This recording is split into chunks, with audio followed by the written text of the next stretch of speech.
All righty, I think we can get started. Good morning, good afternoon, everyone, and welcome to session number 6, believe it or not, of the Defender User Group. We're really thrilled to have you all here. We have really prepared an engaging session for you today, but before we dive in, here are just a few reminders. All Defender User Group, as you know, content and conversations are under the Chatham House rules. If you have not joined the Defender User Group LinkedIn, please make sure you take a moment to scan the QR code and become a member. And for any questions, topics, suggestions, if you're interested in being a guest speaker, if you have a guest speaker in mind you would like to recommend, please don't hesitate to reach out. I put my email address in there. We don't have Daniel Morris with us today, but he will be joining next session and he sends his regards. And if you have not had a chance yet to join or subscribe to the Defend Your Time podcast, where you can hear insightful conversation with like-minded professionals, sharing their expertise in the security space, please do so. I have also put the QR code there for you. Great sessions that we have recorded in the last couple of months, both on Spotify and on iTunes as well. And now, into the fun part. I'm delighted to introduce our guest speaker, Ian Haley. Ian is a proven leader and security architect who specializes in effectively leveraging the Microsoft Security Fabric and empowering his peers in information security to achieve impactful security outcomes. And as a father of 2 daughters, he knows a thing or two about risk management too. And so without further ado, thank you, Ian, for joining us today, and let's dive in. Thank you so much, guys. Thanks for the introduction. I'm very excited to be here today. Let me go ahead and get my screen shared and we'll get this party started. Wonderful. And as usual, feel free to post your questions on the chat and mute yourself. We're here to answer all the questions you have. Wonderful. Go ahead, Ian. Okay, let me just move this over and put it into slideshow. And it's on the wrong screen. Perfect.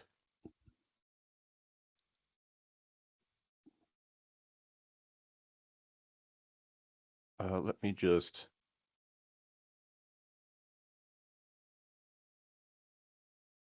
Yeah, we'll start here. All right, guys, is this okay? Can everyone see? I figured this is as easy as we can get it, and we're going to keep this very informal. Just reach out and interrupt me if there's anything you want to ask or talk about.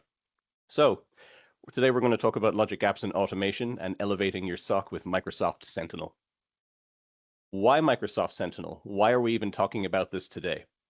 Well, the state of cybersecurity is looking pretty grim, guys. Nation-state threats, ransomware, the speed, scale, and sophistication of all of this is unprecedented as well. And what I mean by that is dwell time and things like that is getting shorter and shorter. And that's the time that they linger in your system after breaching before they actually pull the trigger on what they're trying to do. So they're getting quicker and more sophisticated, and it's getting scary. There's another one that I want to talk about that isn't really mentioned here, and this is insider risk management. So there's a couple different types of insiders. There's the accidental insider, the opportunistic insider. Here, I've got them here.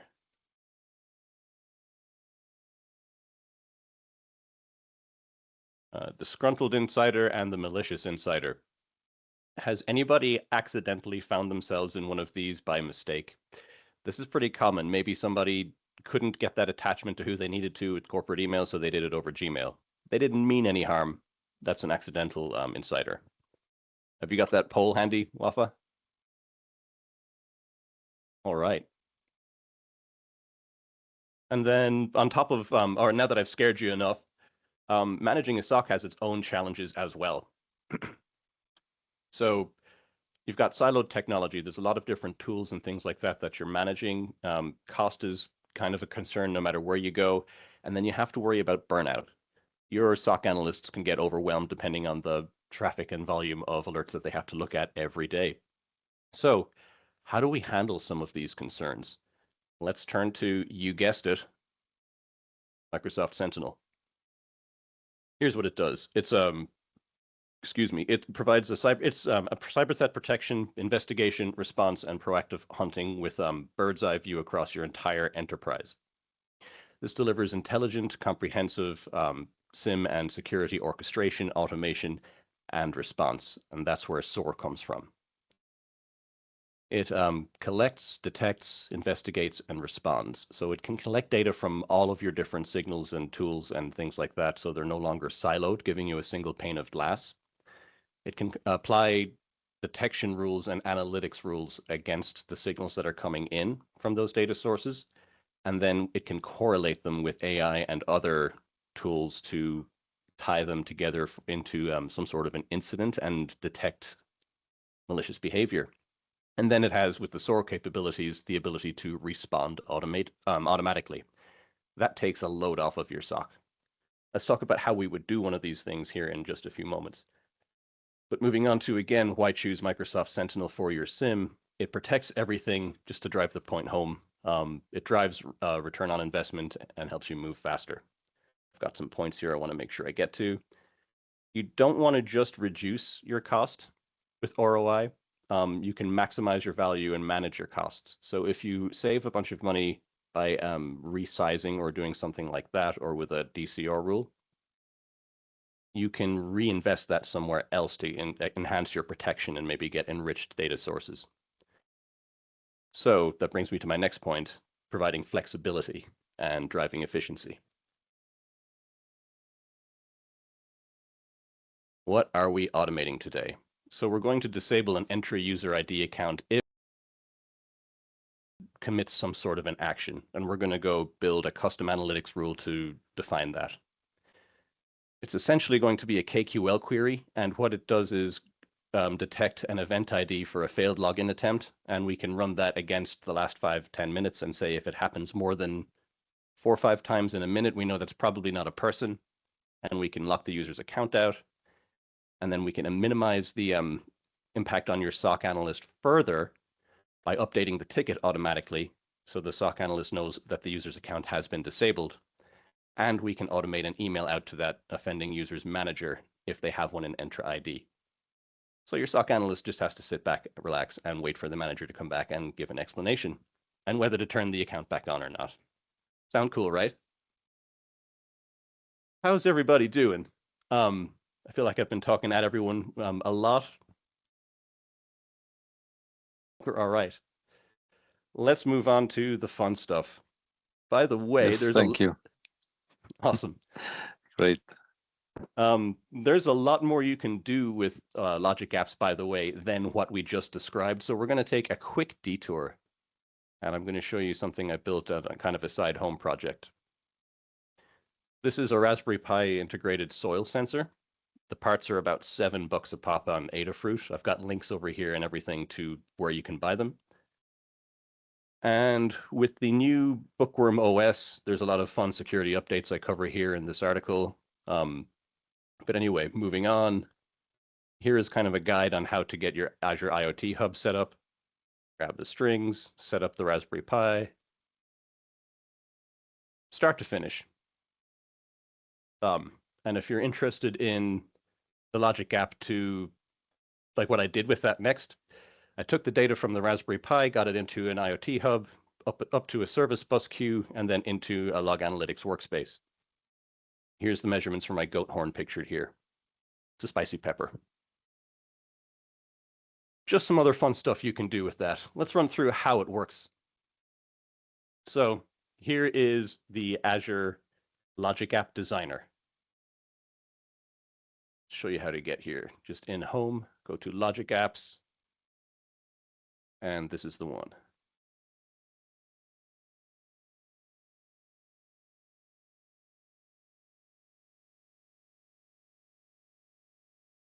When a message arrives in queue, writes the message to a string, parses it, and sends it from the hub up. It's really simple.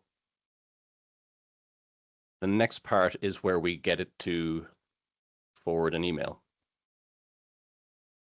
This one runs on a timer because I don't really care if, like, once it starts to tell me my plants are too dry and they need water, I don't need it pinging me every 5 to 10 minutes with a new alert. So I have this one run every 4 hours.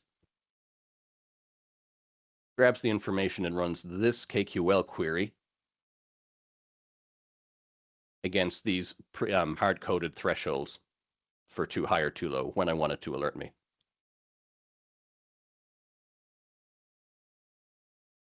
Does a quick parse, and I'm going to fly through this at a high level because we're going to dive in deeper on the next logic app that we described earlier.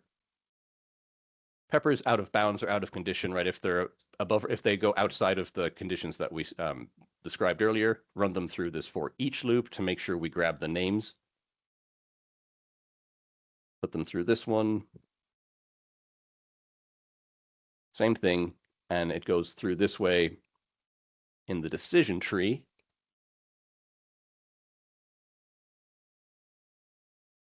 For moisture.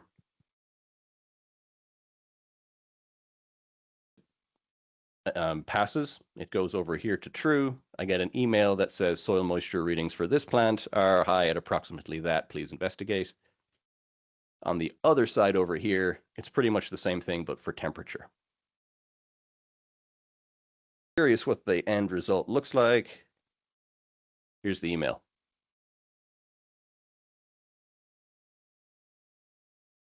All right, so that's all kinds of fun. Also, Halloween fun, something I want to sneak in here real quick. Here's another project I built out. If anybody's interested in Halloween stuff, I'll leave a link to that in the slide deck that you guys will have access to afterwards. Anyway, now that we've got the side stuff out of the way, let's go back here and get started. So before we can build a logic app and assign it permissions and do everything, we need to build a workspace and connect our connectors in. So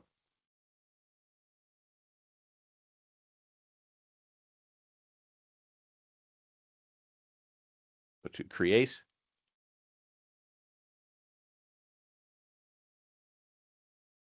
I'm going to create a new one and call it UG.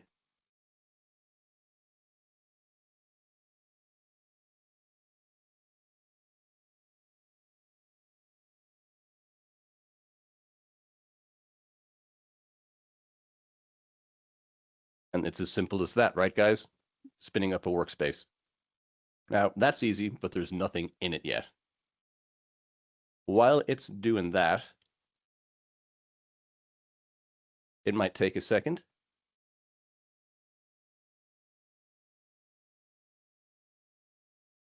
While it's doing that, let's explore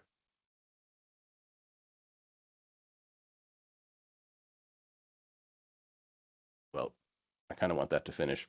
Here we go, perfect timing. Let's go to the resource. We've got nothing in here. Let's deploy Sentinel. As you know, Sentinel goes on top of a workspace.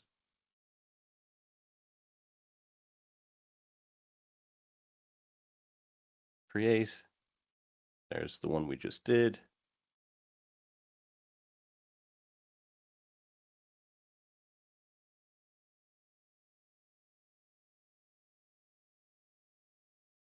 Okay, now that we've got that built out, we need to connect stuff. So let's go to the Content Hub, and this is where Microsoft keeps its packaged pre-built solutions. And when I say solution, that means it's a combination of connectors, workbooks, and other fun content associated with the type of connector or solution. We're going to go to EntraID because we're going to be looking for when a user fails a login.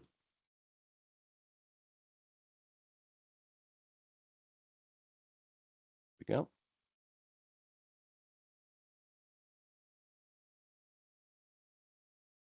Once this is installed, we need to confirm the logs that we want to send over. Here we go, manage. And once we're in here, here are the different things that are associated with this solution. These are a ton of different pre-built analytics rules. So you don't have to build these, you can just deploy them. And this will protect you against brute force attacks against a GitHub account or your Azure portal. Very specific. The one we're worried about today is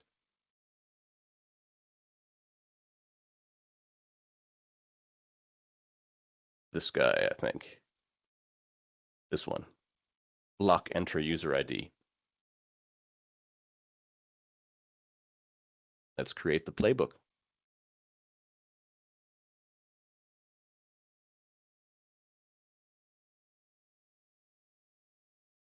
Everything here looks good to me.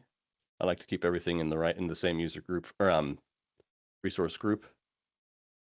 We'll worry about this stuff later on. They need to be configured afterwards. Create the playbook.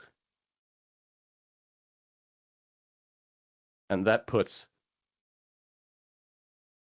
this guy in here. So here's your Logic app for disabling a user. Let's talk about how it works. So at first, it reacts to an incident in Sentinel, and we'll talk about how to generate those soon. Ian, there's a question yeah? from Robert. What happens Sure. when you enable diagnostics logs? He said, I've heard a big bill.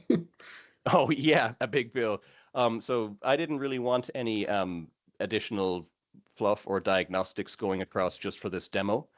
But in a production environment, you would want to have that turned on to get additional insight and signals into your workspace for detections. Does that make sense?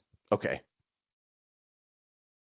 And then, all right, so this is calling across from an API. Once it gets everything, you want to pull the offending user account from the incident. And this is kind of cool how it does this.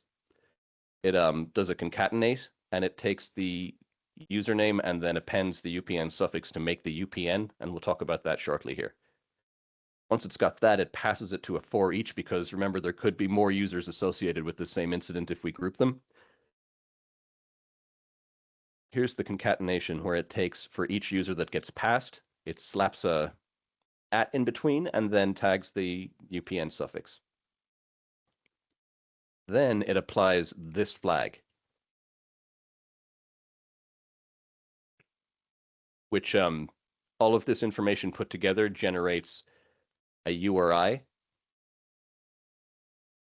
that goes across the Graph API and disables the account. If no user was passed, this condition will just flag it and say, hey, we could not disable this user if this failed, and we want to know that if the automation failed. So we go over here in the decision tree, and we append the following note to the ticket in Sentinel. Playbook could not disable the user. Here's the error message. If the user is an admin, it didn't have privileges. And that's usually what happens is if it's an admin or something, it's going to fail, but it will tell you why. Another one is, all right, what happens if it was able to disable the user? The next step is we want to notify that manager, right? Here's the URI that it builds that I talked about earlier, and it uses the same thing in here for each user, or the UPN to stick into the middle of the URI. Uses the get method and pulls the user's manager from Entra, puts it in a string, and passes it on to the next condition. This is cool because if it couldn't find the manager, it's going to make a different note for your SOC analyst. User was disabled, but the manager has not been notified, not found. If it did find him, takes the user, makes the UPN suffix, so it can send the email, and it drafts an email like this. Actually, this is the incident, excuse me, that it appends. Then it sends the email. I feel like the order should be switched here, but it updates the incident before it sends the email. However, if it ain't broke, don't fix it. This is how it came from the solution, so I'll let it be. Here's what the email looks like. Security notification. Your direct report has been disabled due to a security incident. Here's the information. And let's take a look at what the end result looks like. Adele V is my test user, and here's what the email came across like. Let's look at a successful run for this guy.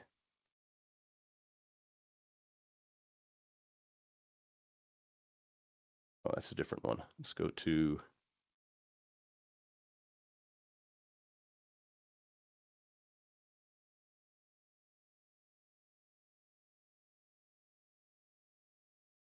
This is the one that I've built and run before.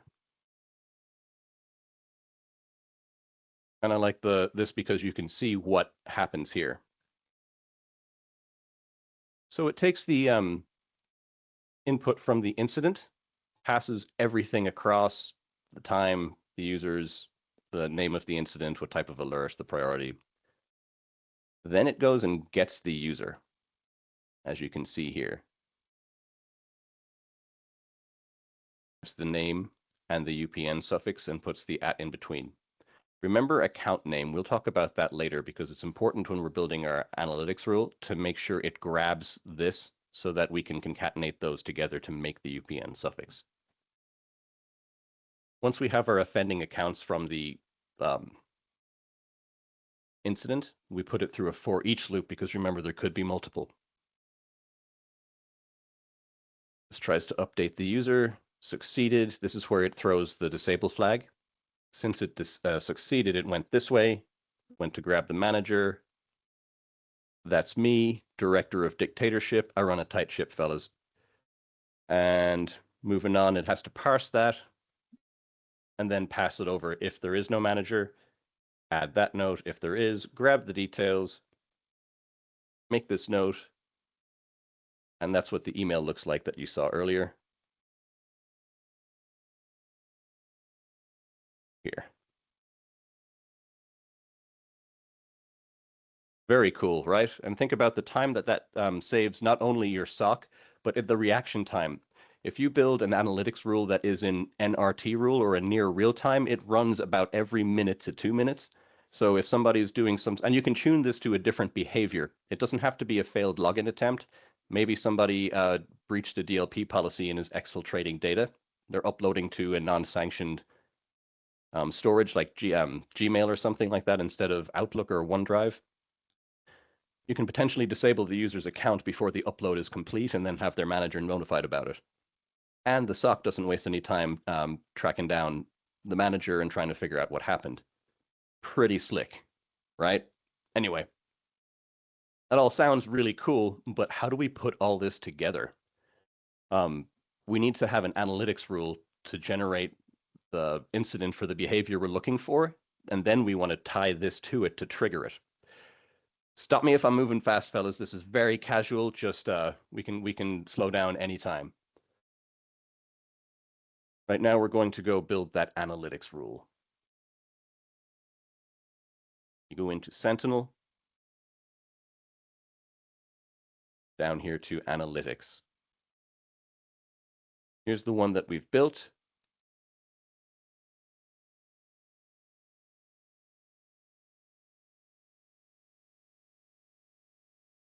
And there we go. So what this does is detect 3 failed login attempts within 2 minutes to generate an incident for a demo. You can map these, which is pretty cool, to different MITRE attack techniques if there's a custom one you want to build that you're aware of. Here's the rule logic. This is the fun stuff. This is where we get involved with KQL. If anybody's familiar with not familiar with KQL and they want to get started, here's a neat little KQL library of some of the most common questions I get asked on calls.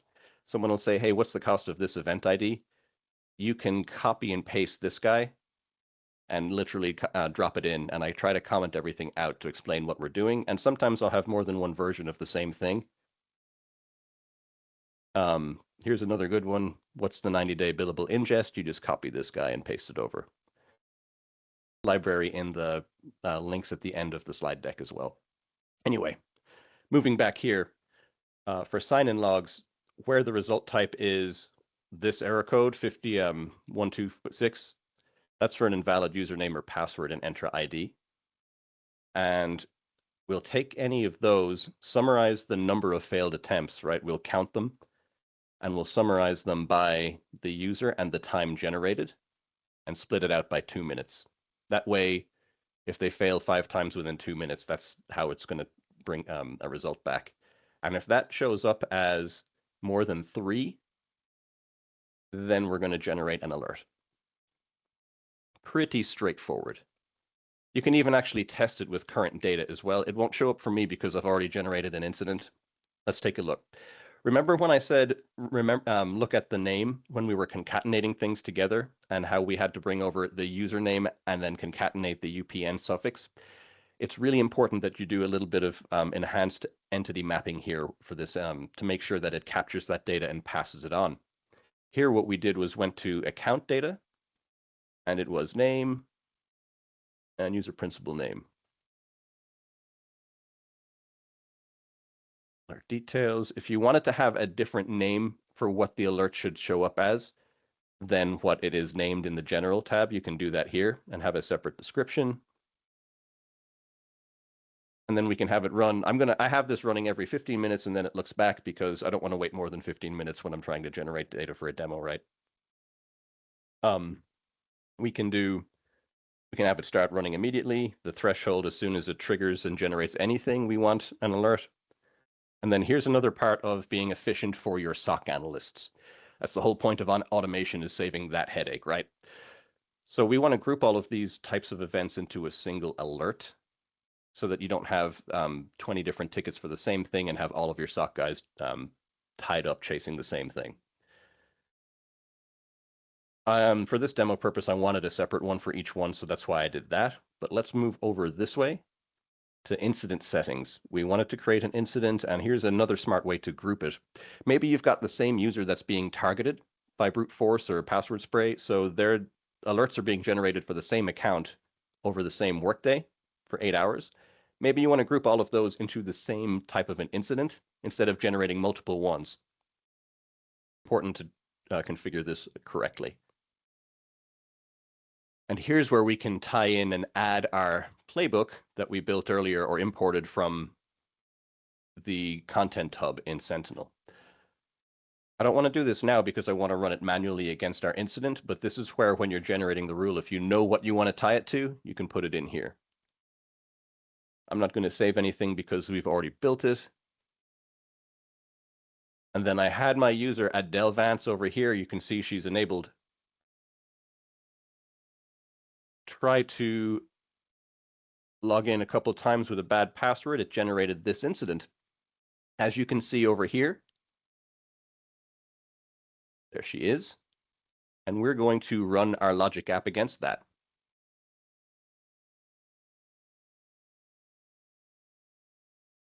It's running. Successfully triggered.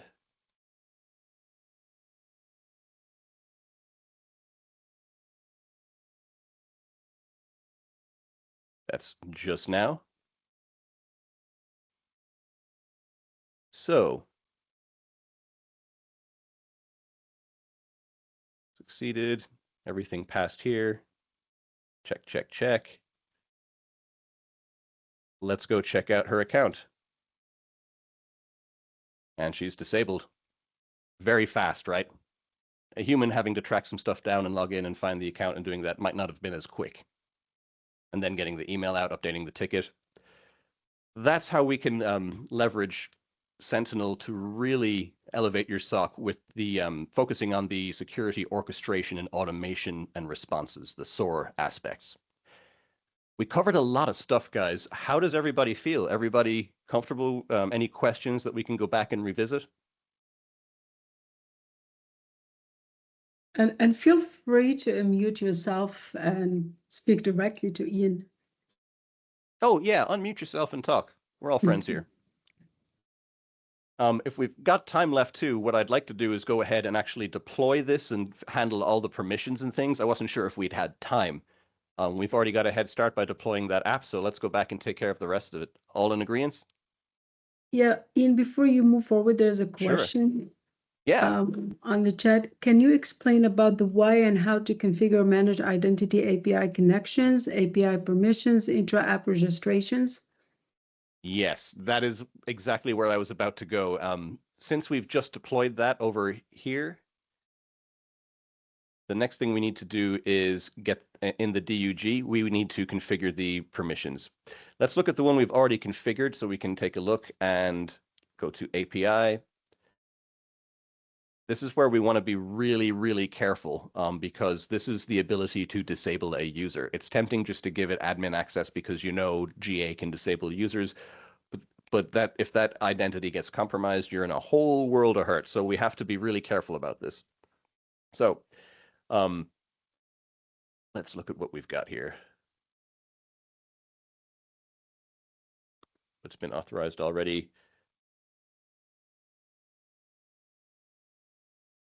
All right, so let's talk about this at the other Logic app.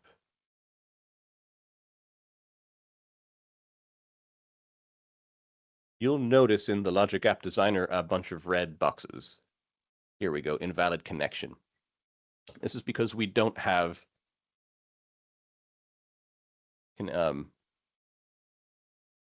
a proper connection with the with a managed identity that has the appropriate permissions to look up the user's information in EntraID to identify the manager. We need Graph API permissions to send email, and we need permissions to disable the account over the Graph API as well. You can, although none of this requires like a user account or anything, so MFA is not going to be a factor if anyone's worried about MFA breaking their Logic app down the road, unless you're using like a user-based account, but this is all through Graph API. Let's talk about how we got to do that. The way I like to do it is once you've built your Logic app, go in here to Overview. Where is it? It's in Identity here. This is the principal object ID for your Logic app. We need to run a PowerShell script to automate this because it's easier, right? Here's what the PowerShell script looks like. Let me zoom in for everybody. And there will be a link to this in at the end of this as well. So you need to run AZ connect AZ account first to get to the right tenant, and then you would paste your that we got from here into here. You never change the Microsoft Graph app ID. And then here are the permissions that we're assigning: read all to use the reader, directory read all, or user read all to be able to read the manager, directory read all to be able to read through the users, and then user enable disable account all. I may have gotten these permissions 1 and 2 mixed up. They do either one, but they're both required for the lookup before we go ahead and do the disable. Again, you could get away with just going one permission and giving it GA, but that's not principle of least privilege. That's not defense in depth. That's not Microsoft. That's not zero trust. So we don't do that. Okay, here is where it grabs the Graph ID from up here, creates the role, and assigns it. Does it 3 times. And then once that happens, you can go back in here, go to your API connections, and you should be able to click on Edit and Authorize once you've run that script. Another thing you have to do is go down to and authorize your Logic app to run against that resource group that the Sentinel workspace lives in. Save you guys a huge headache. I pulled out some hair trying to figure this one out. So when you go to settings, over here to middle settings, scroll down, playbook permissions.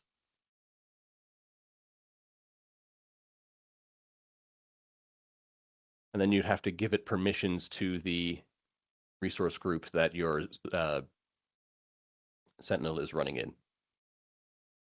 That was a missing step that caused me a bit of pain for a while. So yeah, make sure you don't miss that. And I know we just talked about a ton of permission stuff. I want to show you guys I've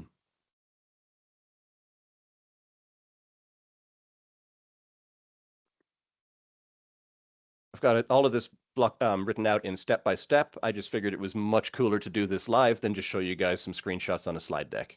So if anyone's curious about the stuff that we covered, it's all documented here as well. However, I want to get to the permissions part and show you. This is where we take that script, we run it. This is what it looks like. It's got the 3 different roles, right? So you see it happen, or 4 different roles for this one. So you see it happen 4 different times. Then you come in here like we talked about, click authorize, then you can run it. It's a jungle, the API thing. That was easily the hardest part for me to figure out for getting these set up. But once you do it a few times, it becomes second nature and it really clicks. Something else I want to show you guys too, while we're talking about fun side projects. Anyone do anything cool for Halloween?